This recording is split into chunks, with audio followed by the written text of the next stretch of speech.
everyone. Today, we are joined by Scott Roberts, who is the founder and publisher of Intrepid Magazine, a journal eclectically focused on science, politics, fringe science, metaphysics, and unexplained phenomena. Scott is a talk radio show host, popular public speaker, and stand-up philosopher. He's the author of The Rise and Fall of the Nephilim, the untold story of fallen angels, giants in the earth, and their extraterrestrial origins, as well as the author and illustrator of The Rollicking Adventures of Tam O'Hare, an historical novel for young adults set in Tudor England, Ireland, and Scotland during the tumultuous reigns of Mary, Queen of Scots, and Elizabeth I. Scott has been interviewed on scores of radio shows and is the former editor-in-chief of TAP's Para magazine, Sci-Fi's Ghost Hunters official publication. He attended Bible college and seminary, but left ministerial pursuits for a 34-year career as an art director, creative director, and accomplished illustrator and designer in advertising. He is currently working on his follow-up book to The Rise and Fall of the Nephilim, entitled The Secret History of the Reptilians, the Pervasive Presence of the Serpent Throughout Human History, Religion, and Alien Mythos. He is also writing and illustrating his new Tam O'Hare novel.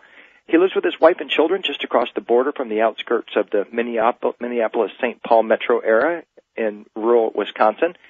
And he's presently hosting the Paradigm Symposium, which is going to take place October 18th through 21st with our good friends George Nuri, Laird Scranton, Nick Redfern, and others. He is here today to tell us about this event and why it is that current events feel so strangely influenced by past events. Scott, welcome to Revelations. Well, William, thanks for having me. Hey, so you're really doing some incredible work there with Intrepid. It's a beautiful magazine. Well done. Thank you. Tell us about the magazine, Scott. When did you start that? Well, I started the magazine almost a year and a half ago, with our first issue coming out about a year ago. It was a year ago in April. And I had, as you mentioned, I had worked with TAP's Para magazine, and there were many things I had presented to them to say, let's break you guys out of the mold of being a fanzine, and let's move into more stuff that the people would like to read about. And I said, I think you have an untapped audience. And we just never could go there, and by the time I resigned from TAPS, I was ready to launch my own effort. And so that's where Intrepid Magazine came from. And I wanted to appeal to people that are interested in all these topics. And frankly, the magazine is all about the stuff that interests me. So it's kind of my magazine and what I like. And so I have worked very hard to get very good names in here, people either writing and submitting articles, or we interview them, or we write about those topics ourselves. I have recently taken on Micah Hanks of the Gralian Report as a partner in these efforts. And so we're going strong, and we are in our now second year. Science, politics, fringe science, it's all intertwined, isn't it? It certainly is. You know, even the politics, if you want to go into pure politics, we had for the magazine, I interviewed Governor Arne Carlson, former governor of Minnesota, to get his take on current politics. Now, we didn't get into anything fringy with him, but what was interesting about politics is we talked to some of these current-day politicians, guys right in the thick of it now, is it starts to segue, if you will, when you start getting into other topics that they don't deal with in government, but you look at things going on behind government. You look at things going on behind the sciences. You look at I hate using the term paranormal, but just for lack of a better label, it's the paranormal. It's outside the stuff of the normal and how it all segues into everything that's supposedly the quote-unquote normal. And so that's what we're looking at with this, is how everything starts to tie together. And there's that danger, of course, of having people perceive you as being weird or odd or so fringy that they don't even want to listen to what you have to say.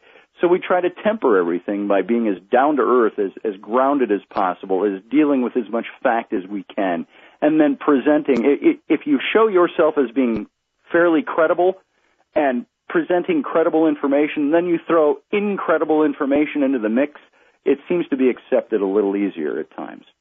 So that's our goal. Scott, it seems like more and more these days, if we want to understand our current world, we've got to understand our ancient origins. Do you agree? I agree 100%. I find that let's just take, for example, where I was theologically. I had attended Bible college and seminary. And, of course, the focus of the ministries I was in was dealing with people and day-to-day life and counseling and things like that.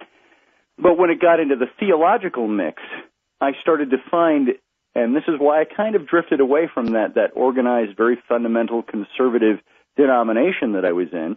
I drifted away from that because I found the more I looked into theology and compared it to ancient theologies, I said, look, this is just our version of theological or spiritual events or religious dogma, if you will, placed on top of events that are ancient events that seem to be talked about in every different culture, every different religion.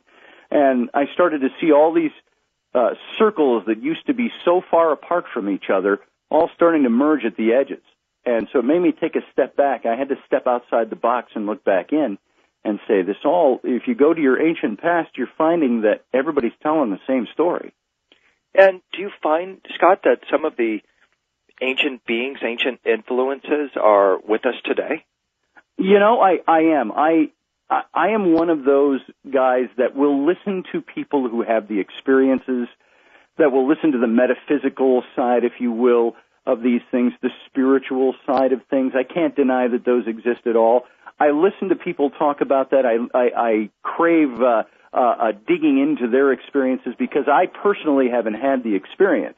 And maybe some of that is by deliberate action on my part. I tend to separate myself from it and try to examine it from a factual standpoint and then glean other people's experiences and other people's spirituality. So all of this stuff interacting with what's going on today, from everything I hear from credible people that I talk to, I find that, yes, it is happening today. And we're talking in generalities here, but you get down to everything like abduction experiences, metaphysical or psychic experiences of connecting with beings, all the stories and all the even political movements nowadays that are built around the beings that they say exist here already on this planet. It all starts to meld together into the stuff that we find with the factual stuff, if you will, the black and white, the historical study, the anthropological study, the archaeological study. And so, yeah, I believe the stuff that was happening back then, and of course we speculate a bit. When you're not an experiencer, you have to speculate that all of these things have a deeper meaning and that there's a deeper story there. But you're starting to see that all of those things are still happening nowadays. And it seems like it's happening more and more, and we're gleaning deeper and deeper information about it. Let's focus on the Nephilim, a subject that's near and dear to your heart. You spent a lot of time researching them. The Nephilim, giants, offspring of humans and angels, or some type of extraterrestrial race. Do you agree with that definition? Well, the beginnings of my studies were things that I learned about when I was really deeply set into my theologies, my biblical theologies. And that was, they talked about the sons of God coming down and interbreeding with the daughters of men and having children with them called the Nephilim, and the Nephilim being just the offspring. And so for so many years, and I took that as a biblical story. You put it in that same category as angels or devils or demons or things from God. Literal, historical, allegorical, symbolic? I believe that they are, when you see them in the religious texts, they are allegorical tales, or encoded tales would probably be a better way to put it. I believe that they are true tales, but that there is religious trapping put on top of it by men trying to make sense of it. This is why you have the story of the Nephilim, this story of interbreeding taking place in so many different cultures and religions that literally, if you put them on a theological scale, they're in opposition to each other theologically, but they all tell the same story. Why is that? Because there is a literal story beneath the surface. And even what I found in my studies, even the Old Testament version where I got the source of the word Nephilim comes from, these theological dogmas are just simply the Hebrew version of these stories. When you have the Sumerian version, you have the Hindu version, you have the Mayan version, you have all these different, and that's just to name a couple. There's over 600 different ancient cultures and religions that share these stories. Wow. And so when you start digging it out, you say, boy, now that I've stepped out of the box, one thing is for certain. There is a common thread that runs through all of these different religious dogmatic trappings that says something happened to the human race that was very, for lack of a better way to put it, very big in ancient times. So big that everybody talked about it. So if we accept them as actual historical beings who did come from some other realm, what do you feel they look like, Scott? What's their nature? Are they demonic? I did a little study in my book on the demonic simply because I wanted to address the paranormal realm. In the book of Enoch, the ancient book of Enoch, it's an ancient Hebrew scripture that was cast aside from the canonical scripture during the councils of Nicaea and others convoked by Constantine. It was considered to be non-scriptural, so they pushed it aside into the apocryphal books.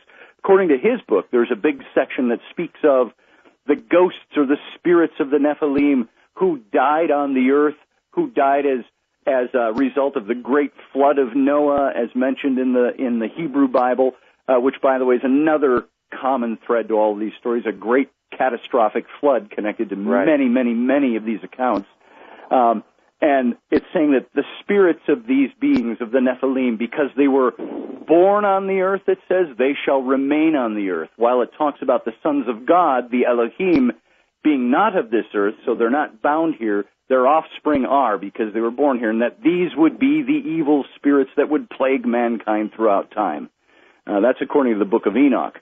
So I would say if you want to look at the biblical demonic, if you will, I think it could be defined by the characters of the spiritual side of the Nephilim, the spirits left over. If that's how we are to interpret those passages, that's just from that single source in the Hebrew Scriptures. So are they here today? Yes, because I believe there is still the interbreeding going on. I believe that there is still, and again, I cannot quantify this with rock-solid scientific fact. It's when you start to compare all the notes. It's like saying, I have the scientific methodology over here where I can bring something into the lab and have my hypothesis and test it and retest it and get my conclusions. But this doesn't fit into that. You can't bring this stuff into a laboratory. You can't test it with a clipboard. It's the stuff, though, that has a scientific methodology at play behind it all because you have it repeated over and over and over again throughout history. Different versions of the same stories. You have different versions of the accounts of impregnations or of abductions or of these kinds of beings that are doing the same thing. Then you add in, if you will, that psychic or metaphysical, that spiritual side of things where people have experienced this, and it all starts going back to these ancient beings. I would say, yes, absolutely. We are still being visited by this all today. I know there are different interpretations of it. There are different versions of what's going on. There might even be different races that are involved, but something is still going on today, and it's obvious and it's evident by everything that's going on. What do they want, Scott? Somebody just asked me that question yesterday, and I had never written precisely about what they want. So I gave a very quick summary of what I believe it is. When you start looking at the ancient stories, it was not a story, it seemed, of integration, of wanting to help mankind, of wanting to be benevolent, be this benevolent alien race that came and visited us. It seems that there's a couple of different branches of this, if you will. There seems to be the race that wanted subjugation or enslavement of the human race. Then there seems to be the race or the breakaway race that wanted to freedom fight for the humans, that wanted to breed them up.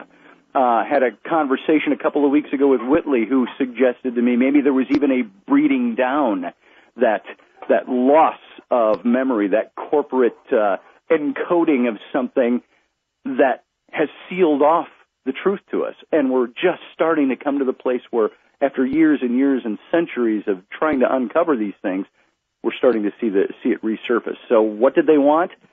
All depends on which angle you look at, but it sounds like there was that there was breeding, that there was seeding, that there was enslavement, that there was freedom from enslavement, and that those are these two races in particular that seem to be constantly warring with each other. Scott, we have to take a quick break. When we come back, let's talk about the Paradigm Symposium and get into some more detailed conversation about your thoughts on the Nephilim.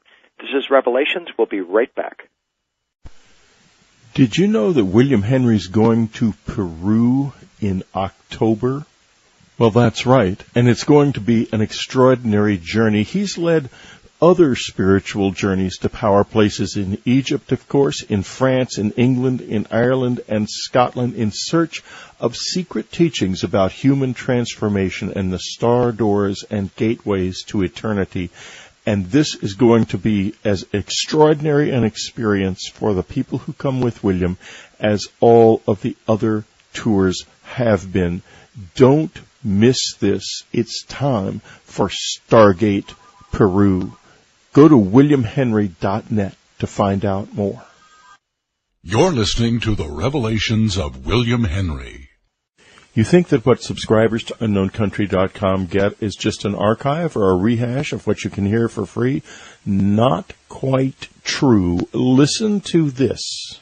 The Indonesian doctor is writing an article in the 1980s. This is more than 10 years after the mysterious German doctor has died. And now he's writing his recollections of that whole episode. And one of his recollections was that there was a small boy at one time when he first met the doctor in the island of Sumbawa.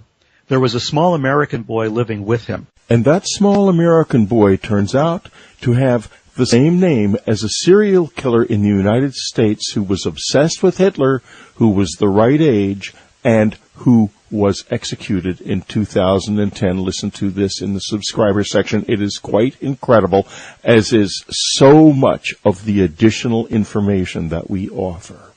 So come on and join us. Join the fun. Join the enlightenment. Get the information. Go to unknowncountry.com and subscribe. It's just $12.95 for 3 wonderful months. This is Revelations. We're continuing with Scott Roberts. Scott is the editor of Intrepid Magazine. You can check it out at intrepidmag.com. Scott, you are hosting the Paradigm Symposium October 18th through the 21st in Minneapolis. What a wonderful town. I was there last year. I encourage everybody to go. Tell us about the event.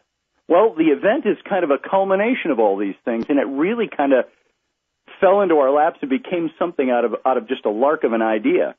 I had done all these events with the ghost hunters and in paranormal stuff over the years, and I said to my partner in this, Micah Hanks, I said, we ought to put on a symposium that deals with the ancient alien topic, this new paradigm. It seems that, like, ufology has shifted a bit more into understanding the ancient side of things. And as it interlinks or overlaps with archaeology and anthropology and cosmology and astronomy and all the other ologies in between. And so we came up with the Paradigm Symposium, and I just started putting out feelers and invites. I had been in an anthology book published by my publisher, New Page, the Lost Civilization series, and I wrote a chapter in that book. But Eric Von Daniken was in there, Marie D. Jones, Larry Flaxman, Laird Scranton, some of these other people that you're familiar with. And so I started putting out feelers, and I told them, here's who I am, here's what I'm doing. We're putting on this symposium. We'd like to know if you'd be interested in coming to speak. And everybody gave us an absolutely yes. And so the guest list that we have speaking, which could be 10 times as long as it is, because there's so many people we'd love to have in there, but we filled our docket so quickly. We've got Eric Von Daniken, who wrote Chariots of the Gods back in the late 60s, and has written many books since then. We've got George Norrie from Coast to Coast. We have from the History Channel's H2, their series Ancient Aliens. We have Philip Coppens, Giorgio Tsoukalis, Bill Burns. We have Ian Punnett, who did the Weekend Coast to Coast, moderating the panel discussion. Then we have 10 other authors from Laird Scranton, Marie D. Jones, Larry Flaxman, Nick Redfern, Dr. John Ward, archaeologist, anthropologist, friend of mine from Luxor, Egypt, speaking on symbology and the connections to the Cathars and the Templars and all of that. Fantastic. We've got probably people I'm missing on the list, John Ventry from MUFON, and several others. So it's taking place October 18th through the 21st, and we believe this is for us too. It's to learn something. It's to disseminate information. And so if your listeners are interested in this kind of thing, we're being told in these circles that this is the must-go-to event of the year. So we hope that that's what it is. And people can just go to intrepidmag.com, click on the Paradigm Symposium link, or go directly to paradigmsymposium.com. Well, I wish you a lot of luck with that. I really enjoyed, as I said, visiting Minneapolis last year. Wonderful Midwestern town. And I'll tell you, third weekend in October in Minnesota is the prime fall color season, so it's a great time of year up here. There you go. Very good. So, Scott, let's talk some more about the Nephilim. They are thought of as knowledge bearers as well. What do you think this knowledge was that the Nephilim brought? Well, here's what you get in that story of the Nephilim. It's not so much biblically connected to them until you get into the book of Enoch. It talks how the sons of God, or the Bene Ha-Elohim, the Elohim, Enoch refers to them as the Watchers, how they came down and interbred with human women, but also brought with them forbidden knowledges of the gods, things that humans weren't supposed to know. Right. And it even enlists some of them, and it seems so odd that these were forbidden, but it was things like cosmology, herbology, the signs of the sun, moon, and stars, cosmetics, the making of mirrors and weapons and stuff like that. And so you've got all of that listed in the book of Enoch. But then you start going to comparative studies in different mythologies and religions, and it seems that all of these breakaway gods, if you will, these pantheons of gods, when they left and they taught the human beings the forbidden knowledges of the gods, this was always the thing that incited the wrath of the deities or the superior power. And in many of the cases, it was connected to the flood stories of ancient civilization. And it got me asking the question, what did God, if you will, have against knowledge? And then you start comparing it to these other stories, and you say, wait a minute, if it's not about God, if it's about ancient non-human intelligences, races that perhaps enslaved us at one point or were subjugating us at some point, and then somebody else came along, either break away from their race or a different race, and taught the knowledges that they didn't want the humans to know, this is what incited all of this condemnation, the being condemned to subterranean caverns, the being cast down to the earth, and all of these different stories. And so what you've got is forbidden knowledge that's been given to humans along with a breeding up process. And this forbidden knowledge seems to have created the conflict that's going on between at least these two major races that seem to exist. And, of course, whenever in contemporary times now you talk about alien races and you start defining, and there's these two alien races, people will gloss over with you, and they'll start thinking you're getting into that weird, wacky, fringe element of things. But the way I try to temper that is saying, look, this is what all these mythologies are teaching. And it's telling us that we were imbued with some kind of knowledge that created havoc here. And this is the result of what we see of all these different mythological tales. And so, what do you think specifically that knowledge would be then? I mean, it goes well beyond cosmetics and some of the things listed in the book of Enoch. There must be something more profound that they jealously guard us. I start with speculation at that point because I haven't found anything where I can hone in and say, here it is, without a shadow of a doubt, this is the knowledge that was imbued with us. Now, you can go to, again, metaphysics and psychic phenomena, spiritual phenomena. You can find out some of what the metaphysical speculation is on this. But it seems to me that there were knowledges that were to make us equal with them. Now, what that knowledge consists of, I don't know. I found the correlation of that in the Garden of Eden story. Because, by the way, I believe Cain and Abel, the twin sons of Adam and Eve, that Cain was the first of the Nephilim. He was fathered by the serpent character in the Bible, who we were always taught was Lucifer and Satan, but that appears nowhere in the text. It's thousands of years later. Who do you think the serpent character actually was then? It calls him Nakash in the book of Genesis. And Nakash means the crafty magician, the bringer of knowledge and illumination, the bright shining one. And I correlate that to Psalm 82, where God himself in the Old Testament, under the name of Elohim, is speaking to the caste of the Elohim, the divine council. He says, and God, Elohim, said to the Elohim, you are Elohim, the bright shining princes of heaven. And so this bright shining aspect, which you find also in Celtic lore with the Tuatha De Danann, the gods who came from the heavens, and many other of these stories through other legends and cultures, or religions and cultures, you find it all correlates with this bright shining one in the Garden of Eden. And when this bright shining one, the whole context there in that account of Adam and Eve and the serpent is sexual in nature. And the one phrase that really stuck out to me, and I'd heard this my whole life, but it never made sense until I did these comparative studies, was when after they had eaten the forbidden fruit, quote unquote, whatever that fruit was, I believe it was the sexual encounters and the knowledge that was given, it says this, and God said, or Elohim said, the humans have eaten of the tree of the knowledge of good and evil. Let us, plural, prevent them also from eating of the tree of life, lest they also become like us, like the Elohim. So it brought up two questions for me, just biblically speaking. What did God have against humans having knowledge? Mm-hmm. And two, what did it mean when God said humans could be just like him, or just like them, the Elohim, if they did this, eat of the tree of life, which is obviously encoded and allegorical. It had something to do, they've gained the knowledge, but there was something else they could do which was not spelled out in the old scriptures that could make them equal to the gods.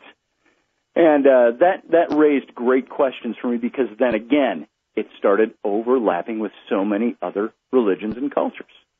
Do you think we're talking about a race of light beings, spirit beings here that have the ability to materialize as flesh and blood beings and then dematerialize into light form again? Is that the trick we're talking about here? I think you're definitely dealing with something that could be interdimensional.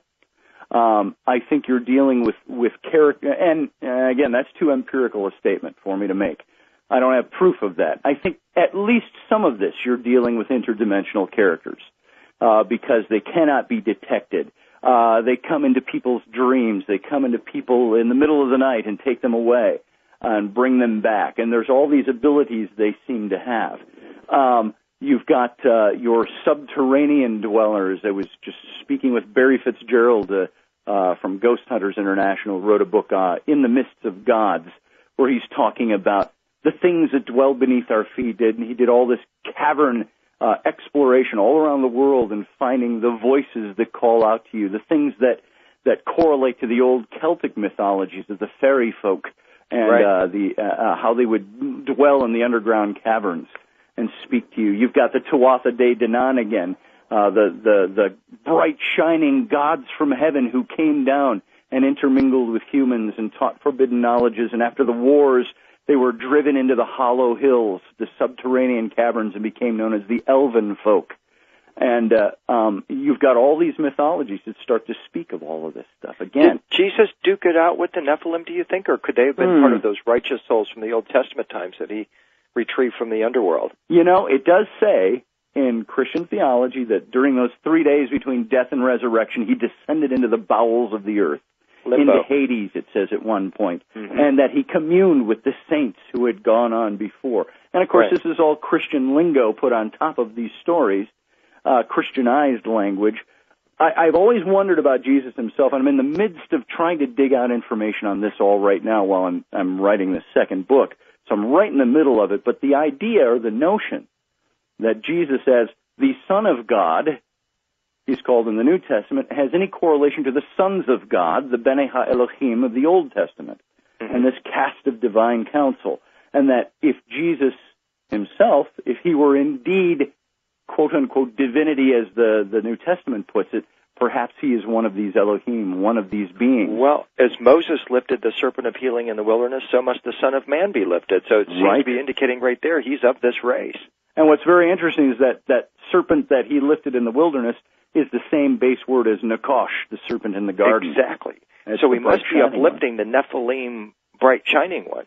Yes, and that's exactly what you've got going on, and there is so much reference to that. There are even references that a few years ago, this would have been utter blasphemy or heresy to me. I would not even have let it pass my lips, but the idea that Jesus and Lucifer were brothers of sorts, and of the same race. And now I only bring that up now because it seems to me like it starts to make sense with the Elohim in the Old Testament. So why is that so off limits among, say, some of the stricter, more fundamentalist, closed-minded, if you will, denominations? What's the matter with those people? Well, now, I came out of very conservative fundamentalist Baptist settings, and that's where all my education was. That is the same group that when I brought up the notion, this was years before the Da Vinci Code was out, but I brought up the notion that maybe Jesus was married and that his first public miracle was at the wedding of Cana where he turns the water to wine. It fills in so many gaps of traditional Jewish rabbinic tradition, that they had to be married, that the groom's family had to provide wine, and that all of this and all the stories around that. And I was told immediately, that is sacrilegious. That is blasphemy. The divine Savior of the universe could not have been married. And my simple question was, why not? Right. Why would that have changed who he was? Doesn't the Bible tell us that he experienced life in all points as we were? And so this question about who he was, it's taboo because you're starting to deal with, especially in the fundamental conservative mindset, it's a closed door. This is our theology. There is no more to this. And when I was in that camp of thinking, the world and the universe were very small places. It was very easy to wrangle. God was in command of it all, and Jesus the Savior, and so on. And once I stepped outside of that and found that there's a much bigger universe there, the universe became a very large place to get lost in. Well, we're really glad you made it out of that box, Scott. I know there's lots of other people out there that are experiencing real pain and real challenges in their life because they just can't open that door. And so that's why we're here, isn't it, ultimately, my friend? It is. Try to open that door for people. And you're going to have that. I'm going to deal with this the rest of my life. The psychology of it, the thinking, every so often, still the old teachings, you're going to burn in hell for this. And those things will never go away. It's because they're ingrained in our minds. But it's having to say, I need to step away from that and say, I need to look at what is as opposed to dogma and theology that were placed on top of what is. And because once you start putting religious dogma to something, you start closing down the doors. You start battening down the hatches. And there's no room for speculation. There's no room for a bigger universe out there. So the psychology of it, you're going to deal with it the rest of your life, especially if you came out of something like Catholicism, Christianity, Judaism. These things will stay with you. Absolutely. Even though and for the most part, it's a very solid foundation for people, too. So I want to make sure that we put that on the table, that it's a great stepping stone, a wonderful stepping stone, but we're always encouraged to learn more. And it's not to say that stuff doesn't exist in some form. It's not to say throw it away. It's a trash can. I'm not saying that at all, and I don't want to dissuade anyone from their spirituality or their faith. But it's saying, look, there's more to God than you might think there is. And it might be something very different than what you've been taught. Agreed. Scott, we've run out of time for today. Could talk with you all afternoon, and we'll certainly look forward to catching up with you when the new book comes out. When will that be available, by the way? Its manuscript is due in about 6 weeks, and it should be out February of 2013 is the target date. Well, we'd love to have you back to talk about it then. Until then, The Rise and Fall of the Nephilim is available from New Pages Books. Hop over to Amazon.com or IntrepidMag.com. And once again, best of luck with the Paradigm Symposium and with all our good friends, George Nuri, Nick Redfern, Laird Scranton, a whole bunch of others. And thank you so much for joining us today, Scott. William, thanks for having me. My pleasure. This has been Revelations. We'll see you next time. Mentioned I had worked with TAPS Paramagazine, and there were many things I had presented to them to say, let's break you guys out of the mold of being a fanzine, and let's move into more stuff that the people would like to read about. And I said, I think you have an untapped audience. And we just never could go there, and by the time I resigned from TAPS, I was ready to launch my own effort. And so that's where Intrepid Magazine came from. And I wanted to appeal to people that are interested in all these topics. And frankly, the magazine is all about the stuff that interests me. So it's kind of my magazine and what I like. And so I have worked very hard to get very good names in here, people either writing and submitting articles, or we interview them, or we write about those topics ourselves. I have recently taken on Micah Hanks' of the Gralien Report as a partner in these efforts. And so we're going strong, and we are in our now second year. Science, politics, fringe science. It's so fringy that they don't even want to listen to what you have to say. So we try to temper everything by being as down to earth, as grounded as possible, as dealing with as much fact as we can, and then presenting. If you show yourself as being fairly credible and presenting credible information, then you throw incredible information into the mix, it seems to be accepted a little easier at times. So that's our goal. Scott, it seems like more and more these days, if we want to understand our current world, we've got to understand our ancient origins. Do you agree? I agree 100%. I find that, let's just take, for example, where I was theologically. I had attended Bible college and seminary. And, of course, the focus of the ministries I was in was dealing with people and day-to-day life and counseling and things like that. But when it got into the theological mix, I started to find, and this is why I kind of drifted away from that organized, very fundamental, conservative denomination that I was in. Everyone, today we are joined by Scott Roberts, who is the founder and publisher of Intrepid Magazine, a journal eclectically focused on science, politics, fringe science, metaphysics, and unexplained phenomena. Scott is a talk radio show host, popular public speaker, and stand-up philosopher. He's the author of The Rise and Fall of the Nephilim, the untold story of fallen angels, giants in the earth, and their extraterrestrial origins, as well as the author and illustrator of The Rollicking Adventures of Tam O'Hare, an historical novel for young adults set in Tudor England, Ireland, and Scotland during the tumultuous reigns of Mary, Queen of Scots, and Elizabeth I. Scott has been interviewed on scores of radio shows and is the former editor-in-chief of TAP's Para magazine, Sci-Fi's Ghost Hunters official publication. He attended Bible college and seminary, but left ministerial pursuits for a 34-year career as an art director, creative director, and accomplished illustrator and designer in advertising. He is currently working on his follow-up book to The Rise. All intertwined, isn't it? It certainly is. You know, even the politics, if you want to go into pure politics, we had for the magazine, I interviewed Governor Arnie Carlson, former governor of Minnesota, to get his take on current politics.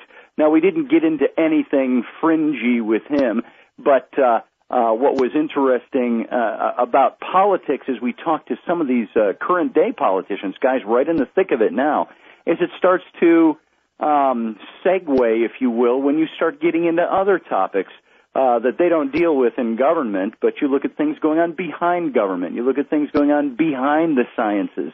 You look at I hate using the term paranormal, but just for lack of a better label, it's the paranormal. It's outside the stuff of the normal and how it all segues into everything that's supposedly the quote-unquote normal.